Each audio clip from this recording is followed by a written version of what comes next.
You're listening to Make It Big, a podcast about all things e-commerce, created by BigCommerce. Hey everyone, thanks for joining the Make It Big podcast. I'm Melissa Dixon. I'm Director of Content Marketing here at BigCommerce, and I'm super excited about today's episode. We're going to be talking all about holiday retail trends and predictions for the 2021 holiday season. So today, to discuss that with me, I've got Brian Merritt. He's VP of Revenue at Trustpilot. Brian, thanks so much for joining us. Melissa, thank you so much for having me today. I'm thrilled to be on the Make It Big podcast and excited to have a nice conversation with you. Well, I'm so happy you're here. Before we get started, how about you tell us a little bit about yourself and about what you do at Trustpilot? Sure, my pleasure. So for those who don't know, Trustpilot is the world's leading review platform. We're open to all. So any consumer can leave a review and any company can collect a review. As the head of revenue, it's my responsibility to make sure that our customers are enjoying our free product, our free offering, and that we convert those customers to enjoy more of our paid offerings around sentiment analysis, review collection, and displaying those reviews along the way, making sure they understand how our content integrity team works to have the veracity and authentication of their reviews on Trustpilot.com. Yeah, and I know you're super passionate about customer experience, so I'm really excited to dig in today and discuss that in relation to the upcoming holiday season. And just for the benefit of our listeners, part of the reason you're here today is that Trustpilot recently published its holiday report, which is full of some amazing data insights and predictions for the 2021 holiday season. And of course, BigCommerce contributed to that report with some of our own data insights. So thank you for your partnership there. I'm really excited to just talk to you and take a deeper dive into some of the top trends that we're seeing and considerations for our audience for the upcoming holiday season. Let's dig in, and I think a great place to start would be talking about, how last year's holiday season brought a surge in online shopping. It was the biggest online holiday shopping season to date. Recently, BigCommerce partnered with PayPal to conduct a survey, and we found that since the beginning of the pandemic, 62.5% of shoppers have reported spending more online than in person, which of course makes sense. However, we know that desire for in-store shopping is still there.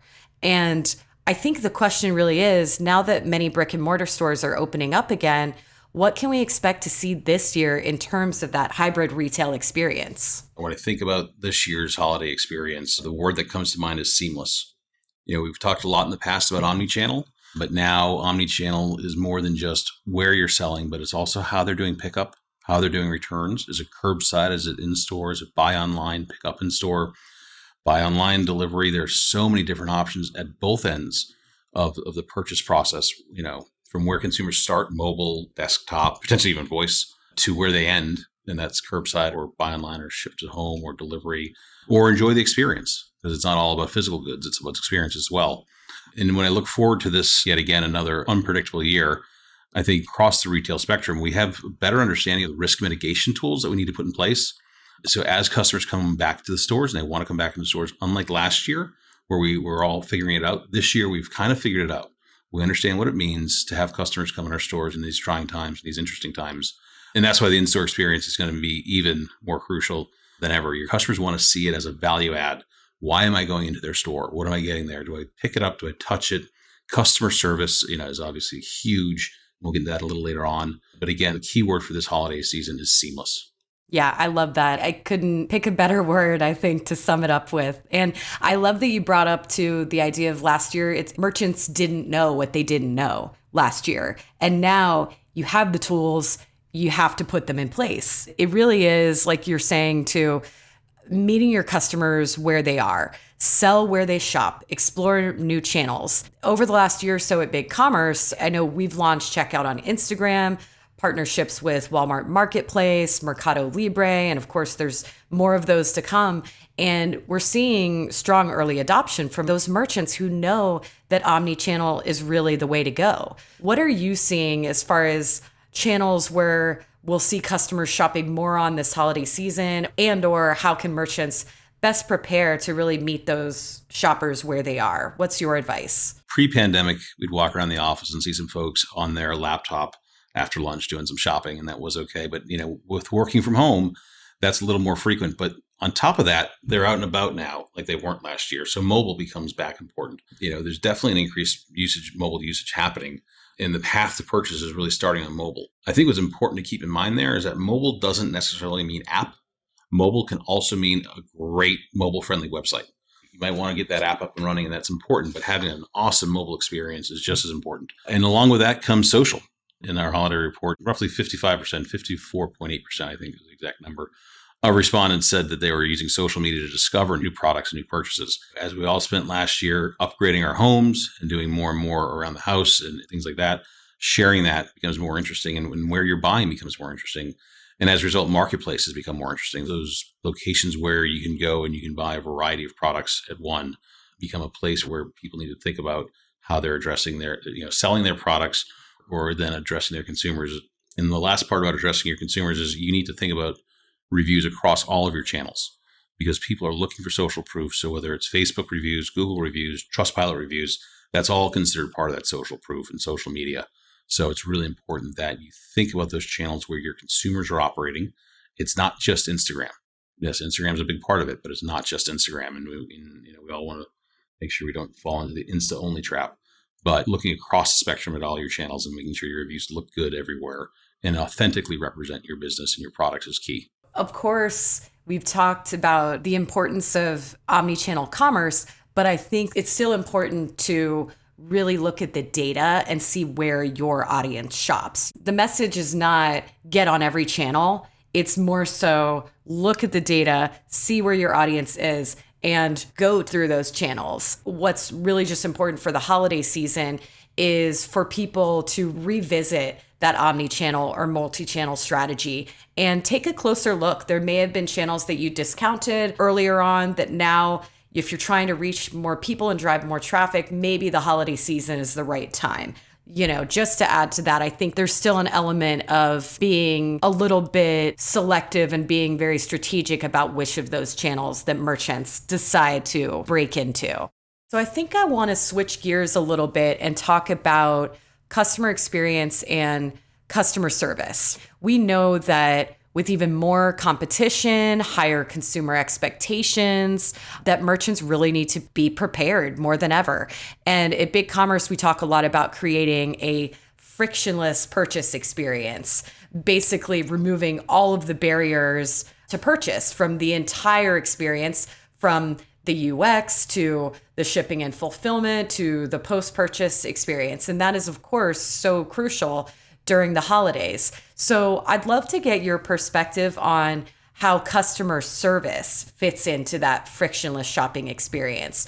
And what do merchants really need to take into account with customer service during the holidays? Customer service, we all think about it as a reactive thing. It's something that happens post-transaction. How do we solve this? Customer service actually starts during the buying process.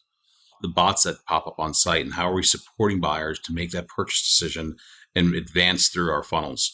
Customer service at all touch points, it isn't post-purchase, it isn't post-delivery. It starts with, do you have this size? Do you have this color? Where can I find this on your site? Where can I find this? I heard about that. The bot aspect becomes important there. At Trustpilot, we ask for reviews from our customers all the time. 30 days post-purchase, after your renewal, and things like that, after certain experiences with our team. And asking for those reviews is part of that customer service experience because you need to bolster that. Yes, it was great. I got to chat with Melissa and she resolved my problem. How do I know that? So having that pop up saying, hey, how was your experience with Melissa? What could we've done better? Customer service for customer service, so to speak. When we think about our analysis that we ran, over 30 million reviews that were taken during holiday, customer service comes up. When it comes to positive reviews, excellent service and fast delivery were the most common two-word phrases used in positive reviews. Customer service was also in positive reviews, one of the top 2 or 3 mentioned phrases. Interestingly enough, it was also mentioned in negative reviews. 20% of negative reviews talked about customer service. So we might all think that people are leaving reviews about our products. They're leaving reviews about our people and our tools and how we're helping them and how we're supporting them just as much. So, good customer service can make or break customer experience. And if you have a bad customer service experience, what's the probability that you're going to go back and buy again from that company? Pretty low. Zero. Zero, exactly. Think about what your customer acquisition costs are. And what you could do if you reinvested that into a great customer experience, and as you said, delight your customers, surprise them, make them happy with the experience. That's great. And I also, you mentioned reviews, which are your area of expertise. Let's talk really about what the role of the review is in the larger experience. I think not just as far as the customer service aspect of it, but the larger shopping experience. What is the role that the review really plays in that? Yeah, so it's great. The review plays an interesting role. We work so hard as brands to get our narrative out there and how we want to describe ourselves. The review is how the customer describes us. And at every point in the purchase process, consumers are looking at reviews, whether it's the first time I come across a company, I want to check them out. I saw an advertisement on TV, Instagram, etc. Let me go check this out. Company name plus reviews, brand name plus reviews is one of the highest search terms on Google. Interesting. Okay. Yeah, especially when consumers are trying to discover brands. So then when we think about that aspect of it, consumers are looking for independence and they're looking for third-party validation. It's great that you say that your company's awesome. It's better if someone else says you're awesome. And working with a company like Trustpilot, you can get that third-party validation that starts with when they Google you in search engine results. It continues with on-site. When I land on that homepage, is there a trust score or trust signal or trust badge on your homepage there saying that this is still a good company? As you're going through products and those reviews, those product reviews, again, reinforcing my decision by product A or B from you. And then at checkout, what trust signal do I have at checkout to say, I want to complete this purchase. I want to make this happen. Is there just a small little widget that says, don't worry, you're good here. What's the trust score? What's the trust signal that you're looking at? And then that leads to the beautiful virtuous cycle of reviews where they then get invited to leave a review and they then help bolster your brand and your presence online by leaving that review. Trust signals. I like that. And then it is the merchant's job to make sure that those trust signals are visible and evident throughout the entire shopping experience, and even more so during the holidays. One thing I'd like to recommend all the merchants on this podcast do is Google your brand name plus reviews. If you're afraid to do that, give Trustpilot a call. If you don't like what you see, give Trustpilot a call. We've got a lot of tools out there that can help you collect authentic reviews and hopefully give you an accurate representation online of what you look like. Good advice. Good advice. Yeah, we find that when consumers see a company is rated 5 stars or 5.0, that doesn't pass the sniff test. No company is that good. Even some of the best companies out there aren't that good. We might all idolize Apple, but even they have places where they make missteps. They correct it, but even some of the superlative companies out there. So what we find is that most consumers really trust companies that are in that kind of 4.3 to 4.5 range, where they really are letting some of their issues be known. And that's where it gets back to what you're going to do about it. And replying to reviews becomes paramount. It's not just, hey, I bought this product from this company and it didn't arrive on time. But to see, for a consumer who reads that review, that's one experience. But the consumer who reads the review that says, hey, I bought this product, it didn't arrive on time. And the company replies to it saying, hey, we're sorry about that. We've resent it out. We're re-examining our shipping policies. We're looking at things. That then balances out, hey, we had a bad experience with this company, but they followed up and they did the right thing. And that's what we want to see. We want to see that part where it's like, this company cares. And that's where the power of reviews for companies becomes more and more important, because brands can gain consumer insight from their reviews to deliver better products and services. Trustpilot believes in this virtuous cycle of consumers providing feedback for better experiences for brands, for better experiences for consumers. If I know what my consumers are doing and I'm taking that feedback to heart, I can then use that to improve my products and services to them. And it's this virtuous cycle where we keep raising the bar, and that's great because that means that consumers are loving our experiences, our products, our offerings more and more. We're getting better and hopefully taking a little bit of market share along the way. Well, I wanted to get into a little bit more about some of the consumer buying patterns we've seen as far as categories and verticals. I know from our data at BigCommerce, so far in 2021, we've seen categories like health and beauty performing really strongly. That one I know had a 58% increase in conversion rates year over year. What else? What are your predictions on types of products or categories that consumers will be shopping heavily in this holiday season? This year, I don't want to speak for everyone, but I'm speaking for myself at least, and I think for a fair number of people out there, pretty thankful to have made it through last year. Yeah. As a result, we're looking for a way to give back. And that leads to mission-driven businesses, ethical giving, things like that. They're going to continue to grow. And companies that are doing the right thing and trying to do the right thing and trying to make that small difference become important. And it's a three-way, think about buying a gift for someone, and you're not only buying them a gift, but then you have the feel good that that company is doing something good for someone else. And the person you're buying the gift for also understands it's someone else's benefit. There's a lot of different layers to that ethical giving and the giving back. One of our customers, Bombas, is there, where you buy a pair, give a pair, is their philosophy. And so every time I buy a pair of socks on bombas.com, they are going to donate a pair to a needy family or a needy charity.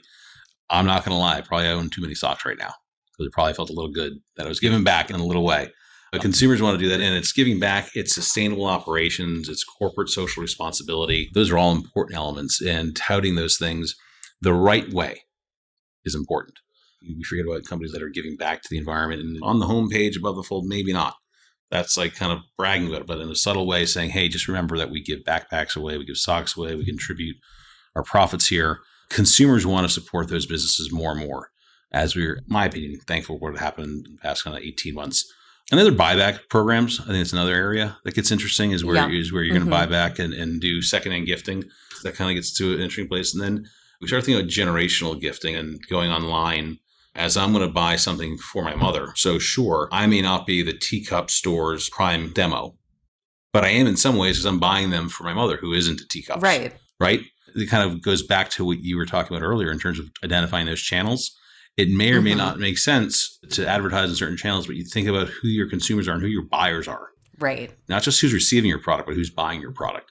That's what gets interesting is when you start looking at that generational type stuff. Yeah. I was just going to interject and say that I had such a just fascinating conversation with this woman a couple episodes ago all about Gen Z and their impact on commerce. And it gets into that whole thing about, mission-driven businesses and how younger shoppers are more and more focused on brand mission. And of course, that's key for the holidays, but really beyond that, it's something that businesses definitely need to take seriously, because we have this younger generation that is gaining buying power and coming of age. The oldest ones are 24. So now these are people that are starting to shop more and more. And things like having a cause and a strong mission and conveying that to your customers are only going to serve to benefit the businesses and the consumers. It's going to help you connect with those customers. So I think that's really interesting for merchants to consider long-term too. Crucial during the holidays, but definitely something to consider long-term. Yeah, no, 100%, especially those folks, to your point, are growing up and gaining that buying power. I won't say they're cynical, but there's a certain amount of cynicism there. So, the fact that you launch a give back program during holiday is great. They'd really like to see that it's a year-round program. Correct. It's because the authenticity has to be there. Yeah. And for those listeners who are interested in this, tune in to, I believe it was episode 4 featuring Hannah Ben Shabbat, all about Gen Z. Definitely a super interesting conversation. But to get back to the holiday season, I think, tell me a little bit about what you're seeing with maybe where are luxury brands right now, or what about experience-based gifting? I know you have a perspective on that, so I'd love to hear it. Yeah, we spent so much time away, and how many Zoom calls did we have last year where we did our best to enjoy everyone's company, but it's different. I don't know if you caught it, but there was a great viral video of a family that celebrated all the holidays they missed last year in one day. Oh, I'll have to watch it. Yeah, they went through 15 minutes on the 4th of July, 15 minutes on birthdays, 15 minutes on Christmas, 15 minutes on Thanksgiving. But throughout the way, they were gift giving. If your birthday was there, Melissa, here's your present from all of us. Great, happy birthday. And you got a pile. And then they did Christmas all in one day. And that's really what, whether it's having some pent up demand and they're buying higher priced luxury goods, or just bigger celebrations equal bigger gift giving. I think that might be the family celebrating all the holidays they missed might be on the extreme end. But fundamentally, we're trying to make up for that lost time. And through that, comes out luxury brands, comes out high ticket items. And then, experience-based gifting gets interesting. As we talked about the stores opening up in retail and brick and mortar becoming and adapting to the new environment we're in, experiences are also adapting. Right. I was lucky enough to go to the Eagles concert last week. The point was we went to an indoor show where everyone was vaccinated. It was a phenomenal experience. And that kind of stuff that experience providers are understanding and are starting to give or figure out how do we get people to do an experience that's not sending you some ingredients to make bread, but getting everyone together at a spin paint to do something. So that experience becomes huge. And companies have adopted, just like we've adopted to what it means to shop in a physical presence. These companies have adopted how their experiences work. And I think that's going to be more and more because we didn't have many experiences last year. I don't think I'm alone in saying that. We kind of all had the same experience of staring at a laptop monitor for several hours a day. So I think that the experience side of it shouldn't be underlooked, and how you weave your product into an experience is huge. That all goes together with the mission and the storytelling, and all of those pieces need to be there. I think it's all about, for the holiday season, based on what we've seen with the data and based on what we know in our respective fields, it's the whole package. Customers this season, they want the whole package. They want to be surprised and delighted, and they want that purchase experience to be entirely frictionless. And they also want to be delighted with storytelling and content and all of that. One thing I did want to ask you about, what are you seeing in terms of when shoppers are buying this season? There's the saying, we always say the holidays are coming earlier and earlier every year. When is peak purchase and peak review time during the holidays from your perspective? The retailers are pulling things earlier. Consumers experienced a lot of shipping delays and product delays in 2020. And as a result, they're probably buying earlier. Cyber Monday will still be a big day, but there are going to be days before that that are going to be even bigger now. I forget what days they are. They're talking about the Cyber 5 now. And there are kind of 5 different days that become relevant. I think that's actually going to lead to a different set of problems, because if we all say we're buying earlier, we're going to cause the same kind of pent-up demand, but at least we'll get our products in time, unlike last year. So I think that's a big element there. I think merchants are experiencing promotion fatigue. Last year, it was about how do we keep the lights on and what kind of offers do we need to keep people spending. I think this year it's going to be about, hey, I actually need to get back to making a profit here and making some margin and being able to grow my business. Kind of like what we were talking about earlier, get a bigger basket out of the event. That's where the review collection, the spike in reviews is going to happen. The service reviews happen, the next day following it. So, you want to make sure you're on top of that. But product reviews tend to happen, 7 to 14 days later. You want to give consumers a chance to not just have received the product, but then have enjoyed the product. We have lots of conversations with our customers as to when they should actually send that review out. And for a furniture company, it actually makes sense to wait a little while. That couch you just bought, you're going to need to sit on it for a few weeks before you really enjoy it. But if it's a piece of clothing, I'm going to enjoy that right away. So I can leave that review right away. So understanding where you should ask for reviews in your cycle is pretty important, but there's absolutely going to be that spike and you need to prepare for it. I guess I'm just wondering, do those reviews get lost in the fray during the holiday season, or do you find that people are actually more active with them? The key is, as much as everyone's planning right now for their promotion offerings, for their shipping plans, for their product offerings, you need to also be planning for your review collection and reply strategy as well. That makes sense. Build it into the strategy so that it doesn't get left by the wayside. Yeah. And then I think it's all about, as you review at the end of the year, as you plan for 2022, then taking those into consideration, how can you apply those learnings as part of your strategy moving into the new year as well? So I'm curious, do you have any sort of best practices or any sort of successful strategies you've seen with taking the holiday review findings and moving into the new year? Just curious if you have customers that have really done that well and how they've done that. Yeah, we've got a number of customers who do that. And I think that the key is leveraging the sentiment analysis tools that Trustpilot offers to really get that deep dive into what you're doing. We had a customer introduce a subscription model as part of their product offering. And they realized that they had this spike on the 5th of the month around people having issues with payment. Well, that's when they did their auto billing.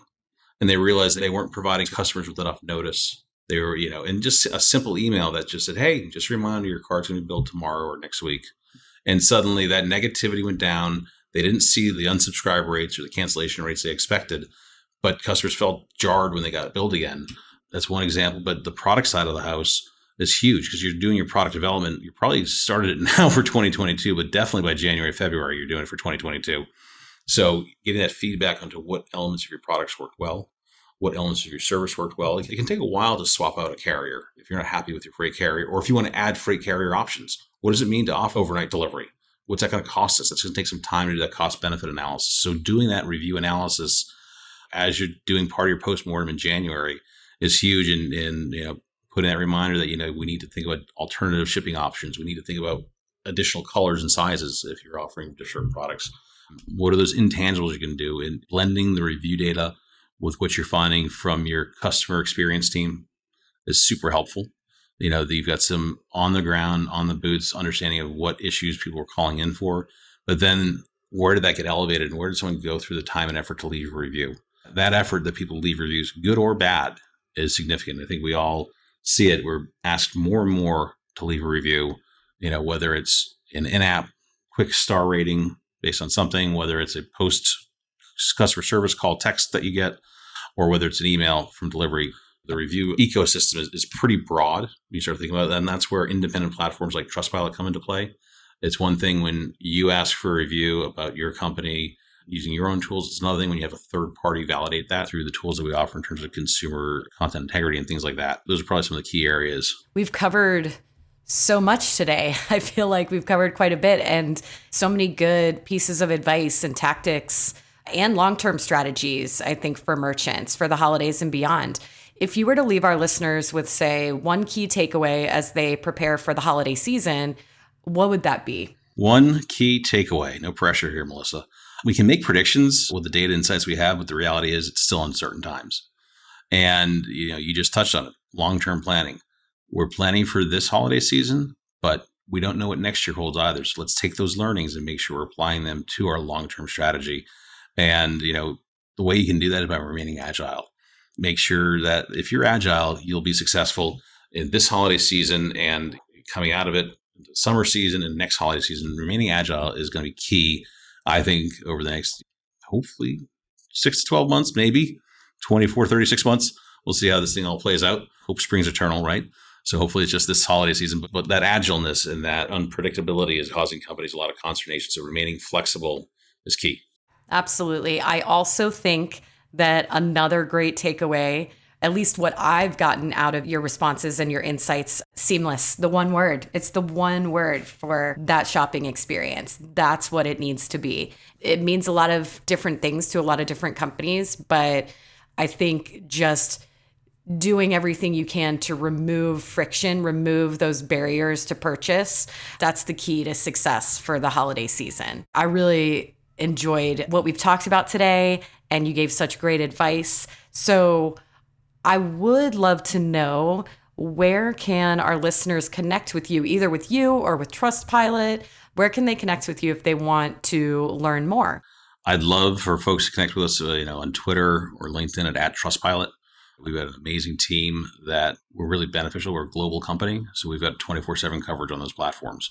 So you reach out to us, we'll be getting back to you promptly. We've got this great holiday report that we worked on with BigCommerce and some other partners, but getting that into your hands, into retailers' hands, is pretty important. It's full of a lot of data, a lot of insights. I know you and I talked about a lot today, Melissa, but that report has kind of where the rubber meets the road, and the stats and the details that's so important as you try and get buy-in for different programs. So you can head over to business.trustpilot.com to check out the holiday report. Business.trustpilot, or even trustpilot.com for businesses in the upper right-hand corner works. If you're a BigCommerce retailer, of course, you can find us in the BigCommerce App Store. So check us out there. If you're interested in exploring more and finding out how Trustpilot can support you and your review collection and the social proof that comes along with that, I encourage you to leverage the BigCommerce App Store to find us. Yes, absolutely. I second that. Thank you so much for joining us today, Brian. I really appreciate the thoughtful discussion, and I think that our listeners will get a lot out of this. So thanks again. My pleasure, Melissa. Thank you again so much for having me, and best of luck to everyone out there this year. We're all rooting for you. Happy holidays. Happy holidays.